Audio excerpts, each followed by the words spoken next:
স্বাগতম দর্শক বন্ধুরা, আপনাদের সকলকে। হাসি মুখে এই কথাটা প্রতিবেদনের শুরুতে বলতে পারছি না, কারণ দর্শক খুবই দুঃসংবাদ একটি আপনাদের জন্য এনেছি। এই পুরো প্রতিবেদনটা জুড়ে বাংলাদেশের জন্য অনেক বড় একটি দুঃসংবাদের বিস্তারিত তথ্য আপনারা শুনতে চলেছেন, এবং সেই একই দুঃসংবাদটা ভারতের জন্য অনেক বড় একটি সুখবরে পরিণত হয়েছে। এবং এই দুই দেশের মধ্যে দুঃসংবাদ ও সুখবর ঘটানোর পিছনে যে ব্যক্তি রয়েছেন তিনি হলেন most powerful man of the earth, Donald Trump, যিনি তার ক্ষমতার অপব্যবহার করে সারা পৃথিবীটিকে নিজের হাতের মুঠোয় ঘোরাতে চাইছে। দর্শক, শুরুতেই একটা ডিসক্লেমার। আপনারা নিশ্চয়ই জানেন যে আপনাদের এই ভাই ভারতীয় একজন নাগরিক, সুতরাং এই পুরো প্রতিবেদন জুড়ে আপনি যুক্তি, তর্ক ও প্রমাণের আলোকে যেটা বুঝবেন যে বাংলাদেশের জন্য কত বড় একটা ক্ষতি করেছে ডোনাল্ড ট্রাম্প, সেটা বোঝার সাথে সাথে যেন এমনটা কখনোই মনে করবেন না যে আমি একজন ভারতীয় এবং এই একই ঘটনাতে ভারতের অনেক লাভ হচ্ছে তাই আমি খুব আনন্দিত, এটা যেন অনুভব করবেন না। কারণ এটা যদি এই বাংলাদেশের ক্ষতিতে আমার যদি আনন্দ উপভোগ হয়ে থাকে, তাহলে গ্যারেন্টি সহকারে আমি আপনাদের সাথে বেইমানি করেছি এবং আপনারা আমার সমস্ত কিছু। তাই আপনার দুঃখে আমি যদি আনন্দিত হই তাহলে আমি সত্যি বেইমান হয়ে যাব, আর যেটা আমার রক্তে নেই। অনেক এক্সট্রা কথা বলে ফেললাম, আসুন এবার বিস্তারিত তথ্যে আপনাদেরকে নিয়ে যাই। এবং আপনাদের সকলকে কোনো ভিডিওতে করি না, আপনাদের সকলকে অন্তত এই ভিডিওতে বলবো ভিডিওটি শেষ পর্যন্ত দেখবেন এবং আমার বলা প্রত্যেকটি তথ্য গুরুত্ব সহকারে বোঝার চেষ্টা করবেন। দর্শক, এখন ডোনাল্ড ট্রাম্প 14টি দেশের উপরে হাই ট্যারিফ, কড়া শুল্ক বসিয়েছেন। এর মধ্যে আমাদের বাংলাদেশের উপরে শুল্ক আরোপ করা হয়েছে 35%, আর এর আগে থেকেই বাংলাদেশের পণ্যের উপরে 10% শুল্ক অ্যাডিশনাল বসানো ছিল। সব মিলিয়ে এখন বাংলাদেশের পণ্যের উপরে মোট 45% শুল্ক বসেছে। আর এই 45% শুল্ক দেশে কিভাবে বেকারত্ব বাড়াবে, মূল্যস্ফীতি বাড়াবে, দেশের ব্যবসায়িক মহলকে ক্ষতি করবে, ধীরে ধীরে আপনারা একটু বোঝার চেষ্টা করুন। আপনি যদি এখন বাংলাদেশের সংবাদ মাধ্যম দেখেন তাহলে দেখবেন রিপোর্ট করা হচ্ছে ডোনাল্ড ট্রাম্প বাংলাদেশের পণ্যের উপরে 35% শুল্ক বসিয়েছেন, যা 1 আগস্ট থেকে কার্যকর হবে। আর এখানে বলে রাখি, বাংলাদেশের উপরে এই শুল্ক বসার ফলে ভারতের ওপর বেশ প্রভাব পড়বে, ইতিবাচক প্রভাব। আপনি আজই দেখে নিতে পারেন শেয়ার মার্কেটে ঢুকে ভারতের যে টেক্সটাইল কোম্পানিগুলো প্রধানত রপ্তানি করে তাদের শেয়ারের দাম এক ধাক্কায় ঊর্ধ্বমুখী হয়ে গিয়েছে। ভারতের কোম্পানিগুলোর জন্য এটা একটা সোনার সুযোগ, কারণ বাংলাদেশের প্রধান রপ্তানি পণ্য কি? উত্তর হলো টেক্সটাইল, মানে সুতি কাপড়, নিটওয়্যার ইত্যাদি, মোট কথা বিভিন্ন ধরনের তৈরি পোশাক। আর এই পণ্যগুলো বাংলাদেশ বিশ্বের কোথায় সবচেয়ে বেশি রপ্তানি করে? দর্শক, বাংলাদেশের সবচেয়ে বড় রপ্তানি বাজার হলো নাম্বার 1 জার্মানি, নাম্বার 2 যুক্তরাষ্ট্র। এই দুটি দেশের মধ্যে রপ্তানির ব্যবধান খুবই কম। অনেক সময় যুক্তরাষ্ট্রই বাংলাদেশের প্রধান রপ্তানির গন্তব্যে পরিণত হয়। তাই এখানে ডোনাল্ড ট্রাম্প যেভাবে 40%-এরও বেশি শুল্ক বসানোর কথা বলছেন, এতে বাংলাদেশের উপরে বিশাল ধাক্কা আসবে। সহজ করে বললে, বাংলাদেশের তৈরি টেক্সটাইল বা পোশাক আমেরিকায় রপ্তানি করা এখন প্রচুর কঠিন হয়ে পড়বে, কারণ কম্পিটিশানে পিছিয়ে যাবে বাংলাদেশের পোশাক। একটা পোশাক 10 টাকা দামে বিক্রি হচ্ছে, সেই একই পোশাক যদি 2 টাকা দামে বিক্রি হয় তাহলে আমেরিকানরা কোন পোশাক কিনবে? আর বিস্তারিত গেলাম না, বুঝে নিন হিসাবটা। আর এর সরাসরি সুবিধা পাবে ভারত, মানে ভারতীয় কোম্পানিগুলো এখন বিলিয়ন্স ডলারের মার্কেটে প্রবেশের বড় সুযোগ পাবে। সুযোগ তো আগেও ছিল, কিন্তু এখন সেই পথটা অনেক বড় হয়ে গেল সেই মার্কেটে, যেটা আগে মূলত বাংলাদেশের একচেটিয়া দখল ছিল।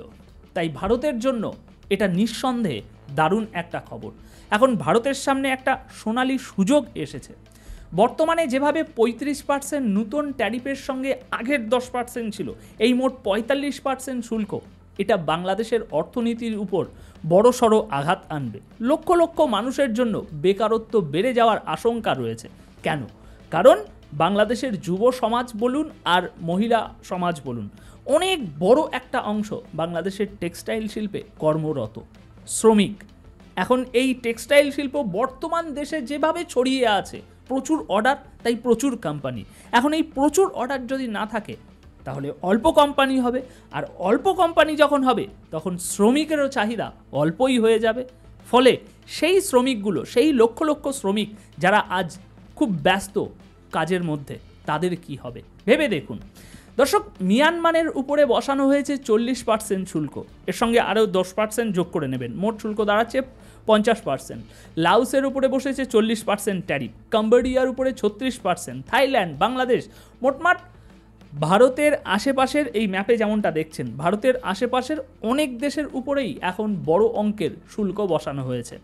ইন্দোনেশিয়া, মালয়েশিয়ার মতো দেশেও এর আওতায় এসেছে। এখন ট্রাম্প এবং এই সব দেশের সম্পর্কে কি বলছেন তার একটা ছোট্ট ভিডিও ক্লিপ আমি আপনাদের একটু দেখাতে চাই। এই ক্লিপটা খুব গুরুত্বপূর্ণ, একটু মন দিয়ে শুনুন। Now we've made a deal with United Kingdom. We've made a deal with China. We've made a deal. We're close to making a deal with India.